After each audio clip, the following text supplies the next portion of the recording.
कंपणमियं चिलिन्दवर्णेमि चण्डमकलङ्कं गुणरयणभूषणोदयं जीवस्य परिवर्णं मोक्षम्। जय बोलो सिद्धांत चक्रवर्ती नेमिचंद्र आचार्य की जय। जय बोलो परम पूज्य चार्य चक्रवर्ती समाधि सम्राट आचार्य शांति सागर जी महाराज की जय। जय बोलो प्रातः स्मरणीय गुरुदेव समंत भद्रमणि महाराज की जय। बोलो परम पूज्य आचार्य प्रकाश सुंदर सागर जी महाराज की जय। बोलो परम पूज्य मुहम्मद दीक्षा गुरु वात्सल्य सिंधु आचार्य श्रेयस सागर जी महाराज की जय।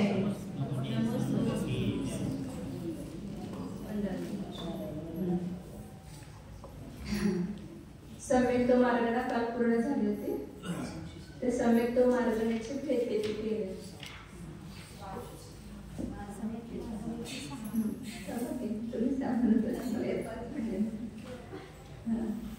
किती भेट सांगितले सम्यक्त मार्गाची? सम्यक्त मार्गाची सम्यक्त मार्गाची किती भेट सांगितले? कोणते सांगितले? औपचारिक सम्यक्त आणि क्षणिक सम्यक्त असे 6 भेद सांगितले सम्यक्त मार्गाचे। 3 सम्यक्त्व आणि ते सम्यक्त्व रहित अशा 3 अवस्था, मिथ्यात्व, सासगण आणि मिश्र, असं 3 मिसळायचं। पहिलं गुणस्थान, दुसरं आणि तिसरं। सगळ्यामध्ये श्रद्धेमध्ये अंतर आहे ना, पहिल्यामधले, दुसऱ्यामधले, तिसऱ्यामधले, म्हणून ते सम्यक्त मार्गाचे पुन्हा 3 भेद घेतले, असे 6 भेद केले। शाईक सम्यक दृष्टींची संख्या किती सांगितली? किती आहे? अजून शोभागी बसणार आहेत कविता किती? पल्ल्याचा असंख्य प्रभाव। सगळ्यात जास्त कोणती सम्यक दृष्टी आहे?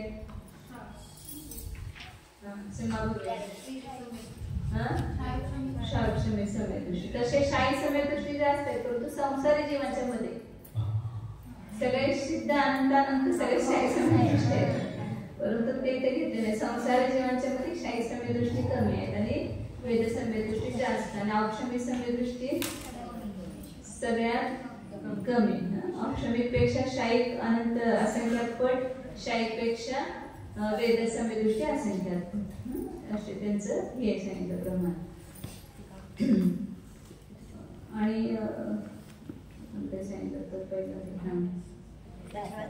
सम्यक्त्वाचे ग्रहण करण्याची पात्रता, जे ग्रहण करण्याची योग्यता काय काय सांगितली? कोण सांगते?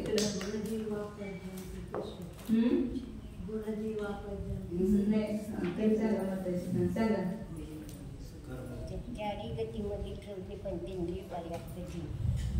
आणि मग पहिलंच राहील की मुख्य, बरं सांगा, पुढे सांगा।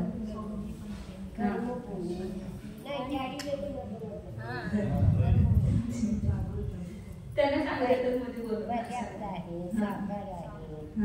नंतर विशुद्ध लब्धी पाहिजे, विशुद्धी पाहिजे।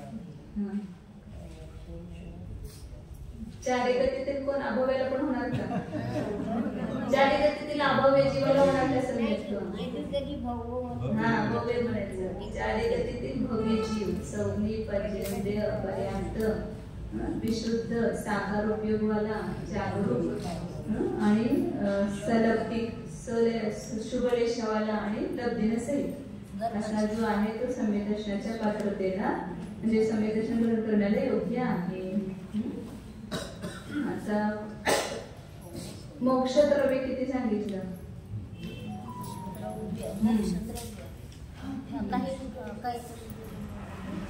काही कमी 1.5 गुण आणि गुणे सम्यक प्रबंध प्रमाण हे मोक्ष द्रव्य। आणि निर्जर द्रव्य किती? हा पाठीमुख सांगते सीमा बाबे। निर्जर द्रव्य किती सांगितलं? सामान्य म्हणतात काय म्हणणार तिथं? मागाल होतं कविता बघू नका, तर बघू सांग। असंख्या समय प्रबद्ध प्रमाण गुणश्रेणीच्या शीर्षाचं शेवटचं द्रव्य जे आहे समय काही कमी गुण आणि समय प्रबद्ध रूपचे सत्वद्रव्य आहे, त्याला काय करायचं? पल्ल्याच्या असंख्यात भागाने भागायचं, पुन्हा त्याला 85 न भागायचं आणि 64 न भागायचं। ते सांगितलं ते म्हणजे असंख्या समीप्र. थोडक्यात काय सांगायचं, असंख्या समीप्रबद्ध प्रमाण. आश्रवद्रव्य किती आहे कविता? काय बघितलं, अभ्यास केला नाही? सांगा. समीप्रबद्ध प्रमाण कोणतं? आश्रवद्रव्य. आणि संवर्द्रव्य आता बघायला पाहिजे. न बघता हे सोपे सोपे विषयासाठी आपल्याला काय पाहिजे? आश्रवद्रव्य, संवर्द्रव्य आणि बंधद्रव्य तिन्ही पण समीप्रबद्ध प्रमाण सांगितलं. एक समीप्रबद्ध प्रमाण आहे. तुम्ही जीवांची संख्या सांगितली, त्याच्यामध्ये पुण्य जीवांची संख्या किती आहे? पुण्य जीव किती आहे? सांगितलं बघा. पल्ल्याचा असंख्यात्मक भाग म्हणणार सामान्यपणे. आणि तसं मोजलं तर कोणाकोणा मोजणार? 14 गुणस्थानापासून ते 14व्या गुणस्थानापर्यंतचे जीव पुण्यजीव आहेत. म्हणजे 4थ्या 5व्याचे दोन्ही मिसळले की पल्ल्याचा संख्यात्मक भाग आहे. आणि 6व्यापासून 14व्यापर्यंत संख्यात्मक ते सगळे पुण्यजीव आहेत. आणि पुण्य अजीव किती आहे?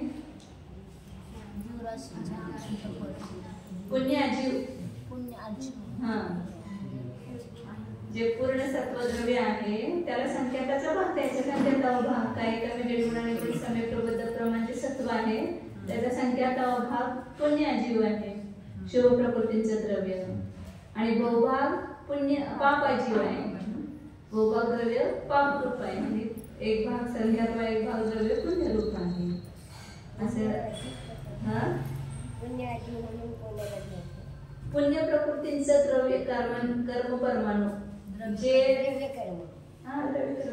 अजीव मध्ये घेतलं ना, जे आपलं नाम कर्मामध्ये देवगती, मनुष्यगती सगळ्या पुण्य प्रकृतींचं जे वाटणीला आलेलं द्रव्य आहे ते सगळं पुण्य अजीव म्हणायचं. काल कुठे गेला तर तात्म्यात. चला पुढे. आता पुढे संज्ञी मार्ग.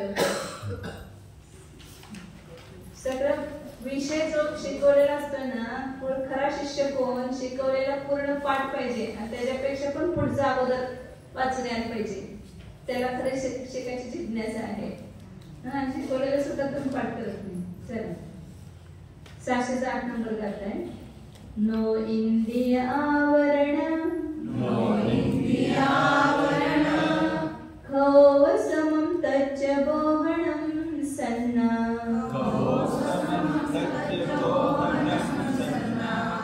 वर ख पर्यंत थांबवलं लागतं. साजस सोदु सन्नी, इतरो से सिंधी अवबोहो. नो इंद्रिय आवरण, खो समं तच्च बोहणं सन्ना. साजस सोदु सन्नी, इतरो से सिंधी अवबोहो. आपण सुरुवातीला एक मंगलाचरण म्हणत असतो ते राहायला खालचं. अरणाथ तीर्थंकरांचं 18वा अधिकार आहे ना. 20 प्ररूपणेमध्ये 18वी प्ररूपणासाठी आपली दोनच राहिल्यात. ते मंगलाचरण म्हणूयात. मग त्याचा अर्थ सांगते. निरस्कारी रजो विघ्नो व्यक्तानंत चतुष्टय. शतेन्द्र पूज्य पादाब्ज, श्रियं दद्यादरोजिन. निरस्कारी रजो विघ्नो व्यक्तानंत चतुष्टय. शतेन्द्र पूज्य पादाब्ज, श्रियं दद्यादरोजिन. अरोजिन श्रियं दद्यात. अरनाथ भगवान अरणाजिनेंद्र. अर नाव आहे. अरह म्हणायचं नाही. लोक अरनाथ म्हणतात. अरनाथ नाही, अरनाथ. अर नाव आहे. हा अरनाथ. तर ते काय करत? श्रियम दद्यात. श्रिय म्हणजे लक्ष्मी. लक्ष्मीला देवत. अनंत चतुष्टय रूपी लक्ष्मीला देवत. कोणती लक्ष्मी पाहिजे? लक्ष्मी पूजन करतात देवदेवाच्या वेळेला. सगळ्यांना धनलक्ष्मी पाहिजे. ते सांगा की मोक्षरूपी लक्ष्मी, आपली अनंत चतुष्टयरूपी लक्ष्मी त्याला आम्हाला द्या. कशा आहेत ते? अरुणाचलेंद्र, शतेंद्र पूज्य पादाब्ज, 100 इंद्रांच्या कडून ज्यांचे चरण कमल पूज्य आहेत. आणि कशा आहेत? निरस्तारी रजो विघ्नो, ज्यांनी अरि रज रहस्य विघ्न ना. अरि म्हणजे शत्रू मोहनीय, रज म्हणजे ज्ञानावरण दर्शनावरण, आणि विघ्न म्हणजे अंतराय. जे 4 घाती कर्म आले. अरि रज रहस्य म्हटले की 4 घाती कर्म आहे. आपण ते देव स्तुतीमध्ये म्हणतात ना, अरि रज रहस्य विहीन. तर ते 4 घाती कर्माचे वाचक आहेत. तर त्याचा ज्याने निरस्त म्हणजे नाश केलेला आहे. आणि व्यक्त अनंत चतुष्टय, त्यांचे अनंत चतुष्टय प्रगट झालेले आहेत 4 घाती कर्माचा नाश झाल्यामुळे. कारण आपल्या अनंत चतुष्टय रूपी लक्ष्मीवर कोणी ताबा घेतला होता या 4 घाती कर्माने. त्यांच्या ताब्यात होती आमची लक्ष्मी. मग त्याचा नाश केल्यामुळे काय झाले? आमची लक्ष्मी आम्हाला परत मिळाली. आणि ही अनंत चतुष्टय रूपी लक्ष्मी ज्यांची प्रगट झालेली आहे, अशा त्या अर्जुना आम्हाला आमची लक्ष्मी देवोत, अशी भावना केलेली आहे. आता पुढे वर जाता म्हटले होते आपण संज्ञी मागण्याचा अर्थ करतात. संज्ञी कुणाला म्हणायचं? तर संज्ञा ज्याला आहे तो संज्ञी. सन्ना जस सो संज्ञी, ज्याला संज्ञा आहे त्याला म्हणायचं संज्ञी. मग संज्ञा कशाला म्हणायचं? तर सांगितले की नो इंद्रिय आवरण खो सम तज्ज बोहनम. नो इंद्रियावरण, ज्ञानावरण कर्मामध्ये अनेक त्याचे भेद आहेत ना. स्पर्शेंद्रियावरण, रसनेंद्रियावरण, घ्राणेंद्रियावरण, जेवढे ज्ञानाचे भेद तेवढे आवरणाचे भेद आहेत. प्रत्येक ज्ञानावर एक आवरण करणारे एक कर्म आहे भिन्न भिन्न. तर त्यातलं जे मन इंद्रिय आहे म्हणजे नो इंद्रिय, आपलं मन, त्याचं जे आवरण आहे त्याचा क्षोभक्षम ज्याला झालेला आहे. मन ज्ञानावरण कर्मांचा क्षोभक्षम, आणि त्या क्षोभक्षम झाल्यामुळे उत्पन्न होणारे जे बोधन म्हणजे ज्ञान, लब्धोपयोग आपण तसं क्षोभक्षम म्हणजे लब्धी घ्यायची, आणि त्याच्यामुळे उत्पन्न होणारे जे ज्ञान आहे म्हणजे उपयोग, तर त्याला संज्ञा म्हणायचं. आणि ही संज्ञा ज्याला आहे तो कोण आहे? संज्ञे. म्हणजे जे असंज्ञ जीव आहे त्यांना मन ज्ञानावर कर्माचा काही पूर्ण उदय आहे, त्याचा क्षोभक्षम नाही. त्यांना सर्व घाती स्पर्धकांचा तिथं काय आहे? उदय आहे. त्यामुळे त्यांना थोडंही त्याचं ज्ञान होत नाही. सर्व घाती स्पर्धकांचा उदय असेल तर ज्ञान प्रगट होत नाही. आणि जेवढ्या सर्व घाती स्पर्धकांच्या उदयाचा अभाव झाला तेवढं ज्ञान काय होतंय? प्रगट होते, व्यक्त होते. आपल्याजवळ केवळ ज्ञान आहे की नाही? शक्य आहे, परंतु त्याच्यावर काय आहे? सगळं आवरण आहे ना. त्यामुळं सर्व घाती स्पर्धक आहेत ते सगळे. त्यामुळे त्याचं थोडं सुद्धा ज्ञान आपल्याला होत नाही. मग संज्ञे त्याला म्हटले की ज्याला मन ज्ञानावर कर्माचा क्षोभक्षम झालेला आहे, त्याच्यामुळे ज्ञान उत्पन्न झालेला आहे, तो संज्ञे आहे. आणि इतरो से सिंधी अवगो, आणि इतर जे आहे असंज्ञे त्याला बाकीच्या इंद्रियाचं ज्ञान आहे, परंतु मन ज्ञानावर मनाच्या निमित्तानं होणारे ज्ञान त्याला नाही. जे स्पर्शनेंद्रिय जनित, रसनेंद्रिय जनित, तसे एकेंद्रिय, सर्वेंद्रिय, सप्तेंद्रिय, चतुर्वेंद्रिय, पंचेंद्रिय पण असलं तरी असंज्ञ आहे, तर त्याला मन नसतं. 5 इंद्रिय आहे परंतु तरी पण मन नाही, म्हणून त्याला काय म्हटलेलं आहे? असंज्ञच म्हटलेलं आहे. म्हणून असंज्ञ जो एकेंद्रियापासून ते पंचेंद्रियापर्यंत आहे. आणि संज्ञे जीव सगळे पंचेंद्रियच आहेत निर्माण. आता संज्ञे आणि कुणाला म्हणायचं त्याचं आणखी लक्षण सांगतायत पुढच्या गाथेमध्ये. सिक्ख किडी उपदेशा लावकाहि मनोवलंबेन,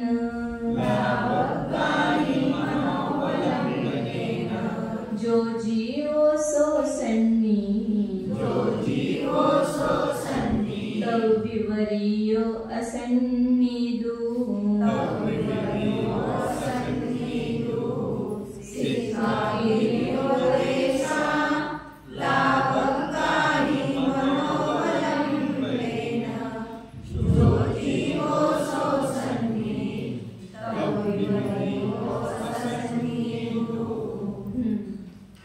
जो जो जीव काय कसा आहे, शिक्षा, क्रिया, उपदेश आणि आलाप याला ग्रहण करणाऱ्या मनाच्या अवलंबनाने जो काय करतो, जो युक्त आहे, जो जीव तो संज्ञ आहे. म्हणजे शिक्षा कशाला म्हटलं, हिताचं विधी आणि अहिताचा निषेध ज्याच्याद्वारे केला जातो ती काय आहे, शिक्षा. जे गुरु आपल्याला सांगतात ना, हे तुम्हाला हितरूप आहे, काय हितरूप आहे, संवर निर्जरा, मोक्ष हेतुरूप आहे, आश्रयबंध हे अहित करणारे आहे. हे काय केलं आपल्याला गुरुनी, शिक्षा दिली. आणखी व्यवहारामध्ये सुद्धा जे काही शरीराला प्रकृतीला योग्य आहे ते हितरूप आहे, जे अपत्य आहे ते सगळं अहितरूप आहे. असं जे हिताची विधी आणि अहिताचा निषेध केला जातो त्याला म्हणायचं शिक्षा. क्रिया म्हणजे हे आपलं जे काय हात पाय चालवणं करणं जे आहे ती सगळी क्रिया, चालणं फिरणं बोलणं हे सगळी क्रिया. आणि तिसरं काय सांगितलं, उपदेश. उपदेश नाही क्रिया म्हणजे इन्होंने टीका में उन्होंने जो है ना वध विधान आदि उपदेश, त्याला उपदेश का देते, चोरी का भी उपदेश, हिंसा का उपदेश. हिंसाचा उपदेश झाला ना, चर्मपेटीच्या द्वारे हिंसाविरुद्ध असं तुम्ही तुमच्यात खूप उंदर झालेत ना, त्यास ते सापळा आणून त्याच्यात पकडा, असं जे हा खोटा उपदेश आहे ना खरं, मग तो कशाला घेतला इथं असं मला वाटतं तिथं. तर उपदेश म्हणजे आपल्या सामान्य धावले गुरु वचनाच्या द्वारे जे सांगतात तो उपदेश, किंवा जे शिकवतात ते उपदेश.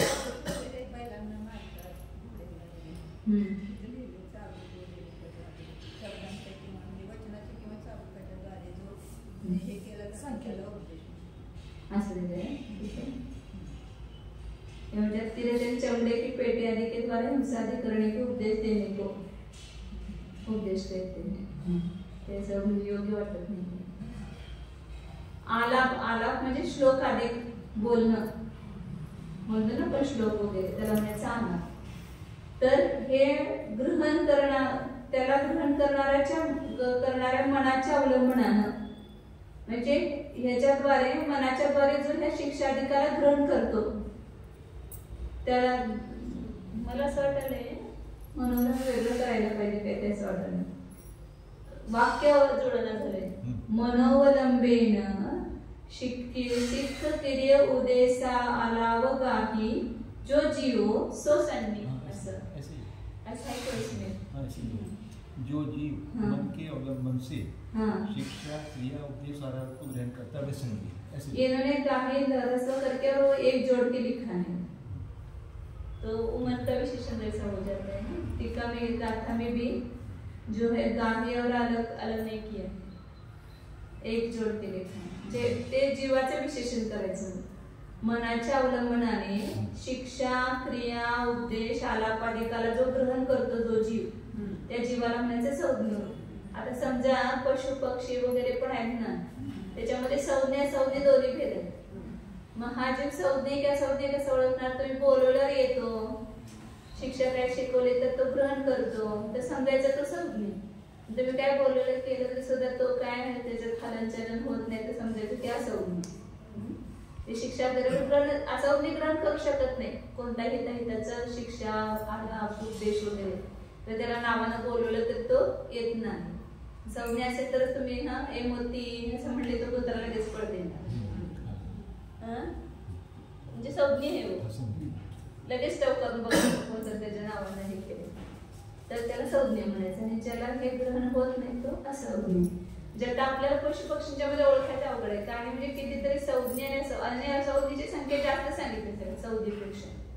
त्या संज्ञ तऱ्हेंचे जास्त आहेत, पंचेंद्रिय. संज्ञ पर्याप्त भी और असंज्ञ अपर्याप्त ज्यादा आहे. संज्ञांची संख्या सेम आहे. आता ते आपण ह्याच्यामध्ये वेदमार्गणीमध्ये कुठे आलं होतं ना ते 11 अल्पभूत, त्याच्यापेक्षा पुढं असंज्ञ ते सांगितलं शेवटी. असंज्ञ मध्ये तिन्ही वेद आणि गर्भज आणि समूर्छन दोन्ही आहे. गर्भज पण असंज्ञ आहे. पहिला असं वाटायचं की फक्त समोरच्याचा संज्ञा असते, तर गर्भज पण असं जीवकांमध्ये आपण भेद केले ना 98 जीव समास, त्याच्यामध्ये भेद केले 43 34 भेद केले, त्याच्यामध्ये 43 संज्ञा आणि संज्ञी दोघांचे पण जलचर थलचर नभचर दोघांचे पण स्त्री पुरुष आणि नपुंसक गर्भज आणि समोरचन दोन्ही मध्ये भेद आहे. गर्भच्या मध्ये समोरचन कुठे येणार नाही, ह्याच्यामध्ये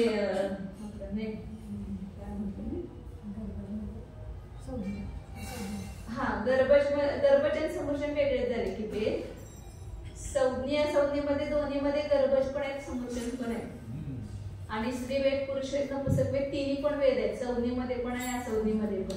म्हणून ज्याला आपण 95 पूर्वकोटी करतो ना, असंज्ञेचे एक पूर्वकोटीचे भाऊ आहेत, असंज्ञिक एक पूर्वकोटी काय आहे, आणि असे असंज्ञेचे 24 भाऊ पूर्वकोट 24 पूर्वकोटी, पुन्हा मध्ये असंज्ञे अपर्याप्त, पुन्हा असंज्ञेचे 24 भाऊ, मग संज्ञे पुन्हा मध्ये अपर्याप्त होणार, पुन्हा संज्ञेचे 24 भाऊ, संज्ञेचे अपर्याप्त, मग संज्ञेचे 24 भाऊ पुन्हा, आणि मग म्हणजे 24वा जो शेवटचा आहे तो भोगभूमीचा येणार. असे 95 पूर्वकोटी आणि 3 पल्ले येते. म्हणजे असंज्ञे पण ओळखायला येणार नाही आपल्याला असं म्हणायचं नाही. आता ह्याच्याच मध्ये काय जे पशु पक्ष्यांच्या मध्ये जे आहेत ना, गाढव आहेत म्हणा, हे म्हणा ते म्हणा, तर त्यांच्यामध्ये पण कोण संज्ञे कोण असंज्ञे कसं करायचं. हा म्हणजे आता कसं आहे असं सांगतात ना की संज्ञे असंज्ञे दोन्ही मध्ये गर्भज आणि समोरचन भेद आहेत, दोन्ही मध्ये पण जलचर स्थलचर नभचर आहेत. म्हणजे पशु पक्ष्यांच्या मध्ये पण कोणते असंज्ञे असणार कोणते संज्ञे असणार. आम्ही फक्त काय म्हणायचं पूर्वी असंज्ञे जीव जे पावसातून पडणारे बेडूक आणि साप वगैरे एवढंच म्हणत होतो, परंतु सगळे पशु पण असणार, पक्षी पण असणार, जलचर म्हणजे पाण्यात वाहणारे पण असणार, स्त्री पुरुष नपुंसक तिन्ही पण असणार. समोरचन मध्ये 3 गर्भज मध्ये 3 वेद, समोरचन मध्ये नपुंसकच वेद, समोरचन सगळेच नपुंसकच असतात, कुठले पण संज्ञे पण समोरचन असू दे ते नपुंसकच असतात. कारण ते सांगितलं सनवन समोरचन नपुंसक आणि न देवा, त्याच्यामुळे समोरचन नपुंसक वेद ही होते हैं नियम से. लेकिन गर्भज में 3 वेद है, तो असंज्ञे में भी गर्भज भेद और 3 वेद है, ये बताना है. इसलिए आप कैसे निर्णय करेंगे की हे संज्ञे की असंज्ञे, तो असं आपण हे लक्षण तिथे राहून बघू शकतो. तो शिकतो का किंवा उपदेश वगैरे ग्रहण करतो का. आता एक कुत्रा वगैरे बघ किती सांगितलं तरी सुद्धा काय ग्रहण करणार, सुनता है. और कोई एकदम मतलब आकर के बैठते, जैसे महाराज लोगों के साथ भी रहते, वो मुकार मंत्र भी बोलते हैं, तो वो संज्ञे है, वो समझ में आता है, शिक्षा को ग्रहण करते हैं. असंज्ञे अनुभव वचनच चला पुढे. आता 662 नंबरची गाथा आहे. फक्त हे व्याख्या आपण लक्षात ठेवायची. हे 4 जो ग्रहण करू शकतो मनाच्या अवलंबनाने तो संज्ञे आहे, आणि बाध्याच्या विपरीत जो आहे तो असंज्ञे, म्हणजे तो शिक्षा क्रिया उपदेश आला ग्रहण करत नाही. तो जसं पोपट वगैरे बघा जसं शिकवलं तसं शिकतात ना, तसं मनाला शिकवलं तसं म्हणतात, तर ते संज्ञे आहे. त्याने उदाहरण तरी उक्ष गज राज किरादे जीव, बैल आणि गज म्हणजे हत्ती, कीर म्हणजे पोपट, कीर म्हणजे पोपट. आता पुढे सांगतात मीम नाही संज्ञी का उदाहरण दिया है.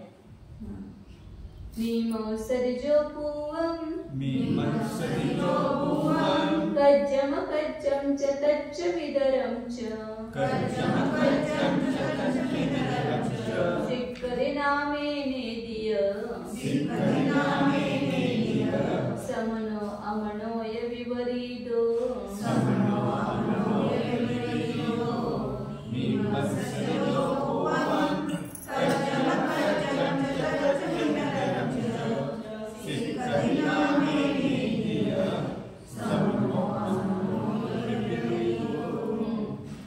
मन सहित आणि मन रहित जीवाचं उदाहरण सांगितलं तिथं, म्हणजे लक्षण सांगितलं. जो पूर्वम कज्जम अकज्जम मीमांसदी, जो पहिल्यांदा कार्य काय आणि अकार्य काय, करण्यावी काय आणि करण्यावी काय नाही याचा विचार करतो कोणतं पण काम करत असताना. आणि तच्चम इदरमच शिकदी, तत्व काय आहे आणि अतत्व काय आहे हे शिकतो. नामेन एदी, नावानं बोलवलं की येतो. तर तो कोण आहे? समनो, तो मनसहित आहे समजायचं.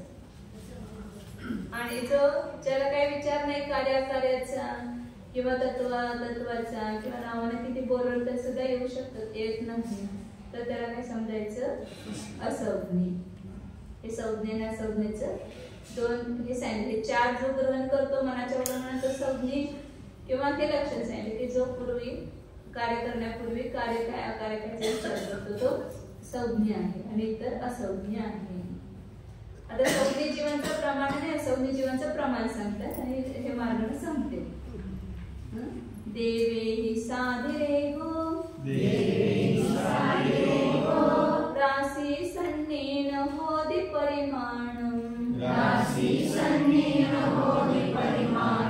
देनोण संसारी सव्वेसिम सन्निजीवाणं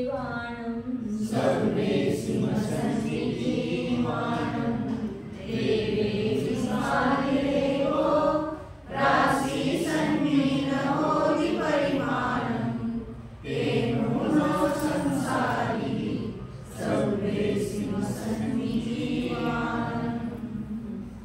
सौदे जीवांचं प्रमाण किती आहे तर देवेही साधिरे गो, देवांचं जे प्रमाण आहे सगळ्या ज्योतिष्क देवांच्या मध्ये बाकीचे देव सगळे अधिक केले तर ती देवांची संख्या सांगितली, म्हणजे सगळ्यात जास्त देवांची संख्या आहे. ते देवामध्ये चालेल ना सामान्य देवाचं. आणि त्याच्यामध्ये बाकीच्या 3 गतीचे जीव मिसळले, नरगतीतले, तिऱ्यांच्या गतीतले आणि मनुष्य गतीतले, तर ते सौम्य जीवांचं प्रमाण होतं. म्हणून देवांची राशी मागे सांगितलं होती ना, ज्योतिष्क देव किती आहेत? जगत प्रतर भागिले प्रतरांगुलाइले 50. त्यानं भागलं जगत प्रतर, एवढे ज्योतिष्क देव आहेत. आणि त्याला संख्यातानं भागायचं नाही, एकाधिक संख्यातानं गुणायचं, म्हणजे हे वेंतर मिसळले. आणि त्याच्यामध्ये 2 अधिक केले की ज्योतिष्कवासी आणि भौवासी आणि वैमानिक मिसळले. एवढी देवांची संख्या आहे. आता त्याच्यामध्ये पुन्हा 3 गतीतले जीव जोडायचे, हे देव सौम्य झाले. आणि बाकीच्या तिऱ्यांच्या गतीतले सौम्य जीव, मनुष्य गतीतील तर पर्याप्त जीव थोडेच येणार सौम्य, आणि अपर्याप्त पण येतील. सौम्य अपर्याप्त पण आहेत ना मनुष्य, त्याच्यामध्ये पण सौम्य अपर्याप्त आणि नारकी जीवाचं प्रमाण हे 3 मिसळले. तर काय झालं तिथं? सौम्य जीवांचं प्रमाण झालं, म्हणजे देव बहुभाग आहेत आणि बाकीचे सगळे एक भाग आहेत, म्हणून ते देवांच्या मध्ये त्याला साधित केलं. हे माग पण 2-3 वेळा आली होती संदृष्टी. पुढे आता असौम्य जीवांचं प्रमाण किती? सर्व संसारी जीवांमधून असौम्य राशीवर सौम्य राशीवर हे अनंत आहेत संसारी जीव, त्याच्यामधून हे असंख्यातच आहेत ना फक्त. असौम्य जीवांचं प्रमाण सौम्य जीवांचं प्रमाण, तर ते ह्यातून पूर्ण संसार राशीतून वजा करायचं. हे वजा केलं तर राहिलेलं हे सगळं प्रमाण कोणाचं आहे? असौम्य. ते असौम्य जीव अनंत आहेत, सौम्य जीव असंख्यात आहेत. सामान्य हे सांगायचं. सौम्य जीव किती आहेत? असंख्यात. असौम्य किती आहेत? अनंत. आता उद्या विचार तर लक्षात घाललं पाहिजे. सामान्य एकदम लक्षात ठेवायचं आपण. आता सौम्य मार्गण्या संपली या ठिकाणी. पुढे आहार मार्गण्या. सौम्य मार्गण्याची भेद किती? स्वयंसागरची. सौम्य मार्गण्याची भेद किती?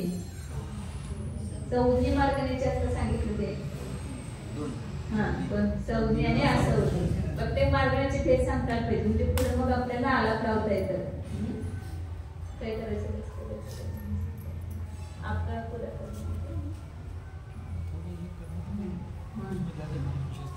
आहार मार्गणाचे 2 गाथा घेऊया. आर मार्गाने सुरू होते पुढं 19 नंबरचे प्ररूपण आहे. पहिल्यांदा मंगलाचरण. मल्ली फुल्लव दामोदो मल्लो मोहारिद वर्धने वैरंत श्रियोपेतो मल्ली शल्य हरोस्तुन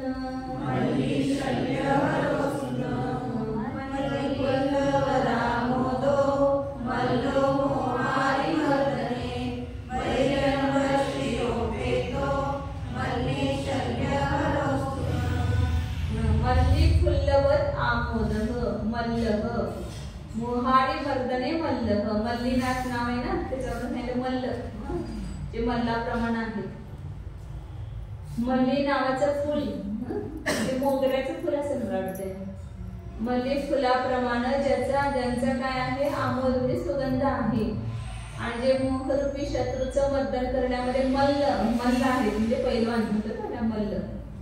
आणि बहिरंग आणि अंतरंग लक्ष्मीने सहित आहे असे ते मल्लीनाथ भगवान. नख म्हणजे आमचं शल्य दूर करून. आमचं शल्य आहे का शल्य? सगळे शल्य भरलेले ना, कशांचं शल्य? त्यात माया, मिथ्यात्व, निदान हे सगळे 3 शल्य आहेत. आणि बाकीचं पण क्रोध, मान काय फक्त मायाचं शल्य असं नाही.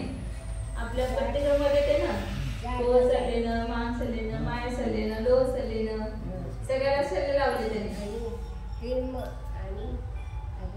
प्रेम सल्लेनं, विवाह सल्लेनं असं काय काय होतं. त्याला आपण निदान म्हणतो म्हणजे शल्य म्हटलं. तर त्या शल्याला दूर करून आता पुढे आहाराचा अर्थ करताय. उदया वर्ण शरीरो उदयेन तद्देह वैन चित्तानं नोकम् वग्गणानं गहनम् आहारयं नाम. उदया वर्ण शरीरो उदयेन तद्देह वैन चित्तानं नोकम् वग्गणानं गहनम् आहारयं नाम.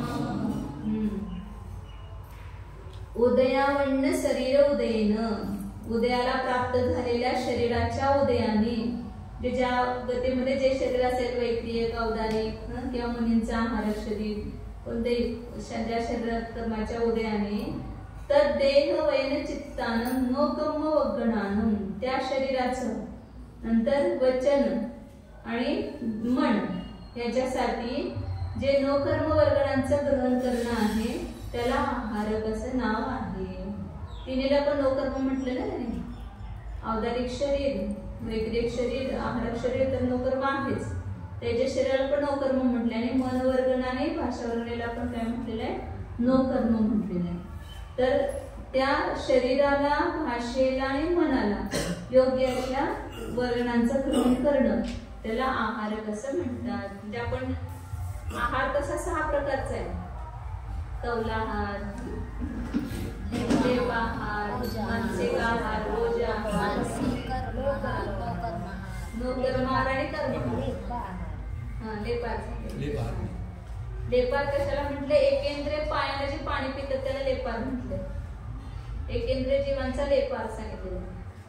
आपण जे पाणी पाजवतो ना एकेंद्रिय जीवांना ते मुळ्यांच्या द्वारे जे पाणी शोषून घेतात झाड त्याला लेपार म्हणतात. एक आदमी पूछ रहा था आपको जो आपको तेल की मालिश करते हैं ये बाहर है कि नहीं? वही माता जी बोल रहे थे ना ऐसा करके. हाँ, उसको लेपार कहा है क्या? कहीं पर भी आगम में नहीं कहा उसको लेपार. आपण जे तेल वगैरे लावतो त्याला लेपार असं म्हटलेलं नाही. नाही. आगमामध्ये ज्यावेळेला सांगितलं त्यांना एकेंद्रांना लेपार आहे सांगितलं. आणि देवांना मानसिक आहार आहे आणि देवांच्या मनुष्याना कौलाहार आहे. कौलाहार म्हणजे खास रूप आहार जे आपण खास खातो त्याला म्हणायचं कौलाहार. आणि जे अंडी उबवतात जे कोंबडी वगैरे किंवा पक्षी जे तर त्याला ओज आहार म्हणतात. ते उष्णता देऊन त्याला उष्णता हा त्यांचा आहार आहे, ओज आहार. आणि नाही आपल्या आहाराच्या पेक्षा सांगूया. कौलाहार म्हणजे घासरूप आहार, जे आपण घासरूप खातो. ओजार म्हणजे ते ऊब देऊन जे आहार घेतला जातो तो ओजा आहार. मग आता आपण गरमीने शकतो त्याला ओजार म्हणायचं का?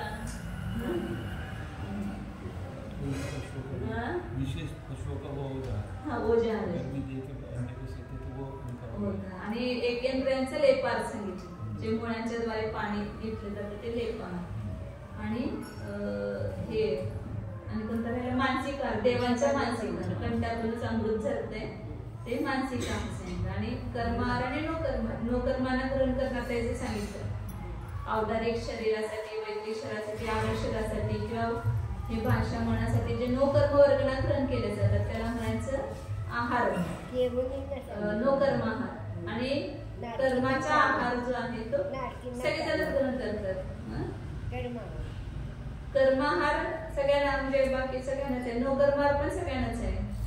फक्त विग्रह आता सांगतात पुढे कुणाकुला नाही वगैरे सांगतायत. तर त्याला आहार, आहार कशाला म्हणायचं? नो कर्म वर्गणांचं ग्रहण करणं त्याला म्हणायचं आहार. आता ते नो कर्म वर्गण कशासाठी ग्रहण केलं? 3 शरीरासाठी किंवा भाषा आणि मनासाठी नो कर्म वर्गण ग्रहण केले जातात. भाषा वर्गणाला पण नो कर्मामध्ये घातलं ना.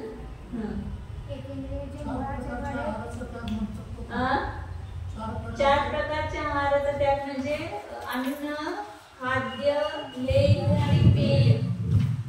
त्याला 4 प्रकारचा आहार म्हणतात. तो त्याग करायचा म्हणजे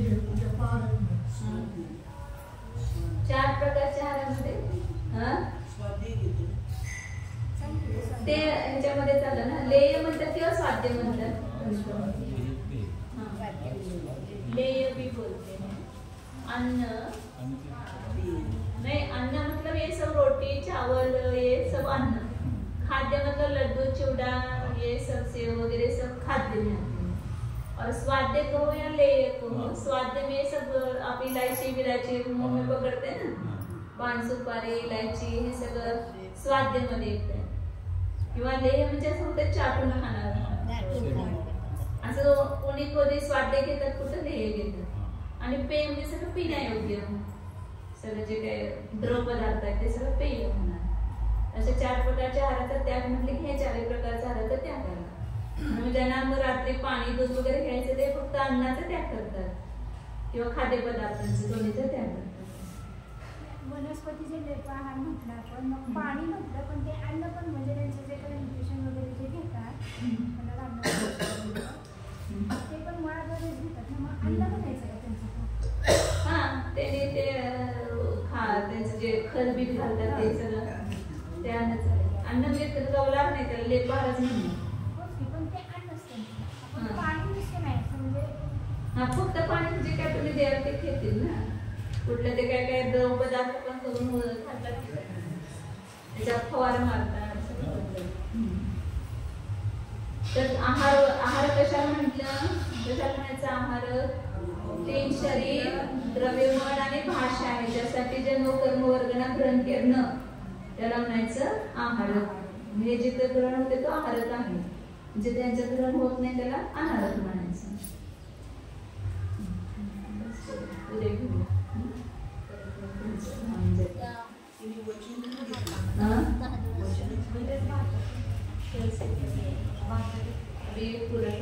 ध्यान घेऊया मग सांगतो. ओम जाना हा मी शुद्ध चैतन्यमय जीवच आहे, ज्ञादर्शन स्वरूपी आहे. आम्ही न्यायक आहे, जाणणाराच आहे. आम्ही संज्ञ नाही, असंज्ञ नाही. आम्ही आहारत नाही, अनाहारत नाही. आम्ही केवळ जाणणाराच आहे. मार्गणेपासून भिन्न आम्ही ज्ञाताद्रष्ट आहे. न्यायक स्वरूप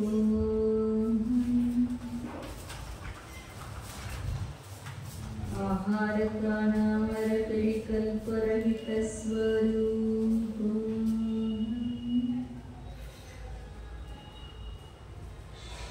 मार्गणातीत स्वरूप अनाद्यनंत चैतन्य स्वरूप शुद्ध एको